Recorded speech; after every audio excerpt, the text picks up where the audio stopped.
kasus DBD Palembang lebih rendah dari tahun 2024. Meski kondisi cuaca yang tidak menentu, pihak Dinas Kesehatan, Dinkes, Kota Palembang memastikan jika belum ada lonjakan kasus demam berdarah dengue, DBD, di Kota Palembang. Kepala Dinas Kesehatan, Kadinkes, Kota Palembang, Venti Aprina mengatakan, kita turunkan tim atau seperti apa, Bu?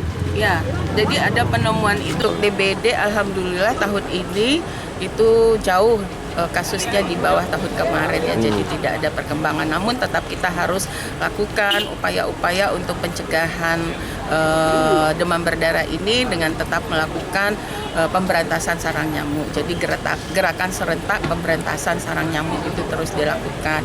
Kemudian juga kader-kader Jumanti itu tetap melakukan pemeriksaan jentik berkala, menaburkan bubuk abate. Kalau yang rumahnya ada jentik itu diberikan bubuk abate, itu dilakukan oleh puskesmas. Dan kalau ada kasus itu demam berdarah, kemudian dilakukan penyelidikan epidemiologi oleh puskesmas.